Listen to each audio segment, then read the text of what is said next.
एक ज़माने की बात है। एक छोटे से गांव में अहमद नाम का लड़का रहता था। वो एक गरीब चरवाहा था।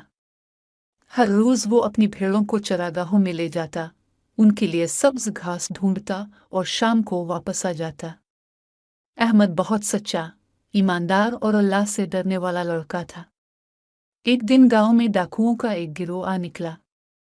वो गांव के आसपास के लोगों से कीमती चीजें लूट लिया करते थे।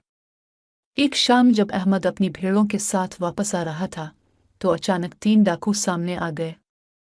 एक ने तलवार निकाली और कहा, ओ लड़के, बता, तुम्हारे पास पैसे या कीमती चीज है?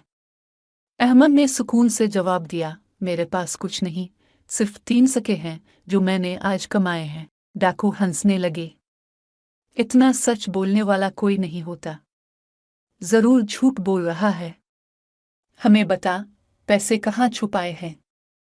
अहमद ने कहा, मैं झूठ नहीं बोलता, मैंने सच कहा है। डाकुओं ने इसके कपड़े तलाशी लिए और वाकई सिर्फ 3 सिक्के मिले।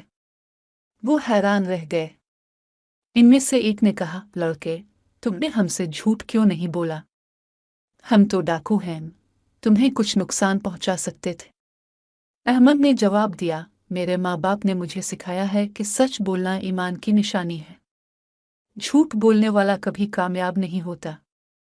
ये बात सुनकर डाकुओं के सरदार के दिल पर असर हुआ। इसने कहा, हम तो उम्र भर चोरी करते रहे, झूठ बोलते रहे, मगर आज एक छोटे से लड़के ने हमें शर्मिंदा कर दिया। वो सब रोने लगे। सरदार ने अपनी तलवार फेंक दी और कहा, मैं आज से तौबा करता हूँ और वादा करता हूँ कि आइंदा कभी किसी को नुकसान नहीं पहुंचाऊंगा।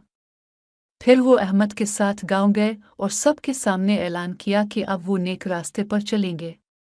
गांव वाले हैरान भी थे और खुश भी। अहमद अपनी सच्चाई की वजह से गांव भर में मशहूर हो गया। लोग अपने बच्चों को नसीहत देते कि बेटा, हमेशा अहमद की तरह सच बोलना। सच्चाई से अल्लाह राजी होता है और सच बोलने वाले को कभी नुकसान नहीं होता।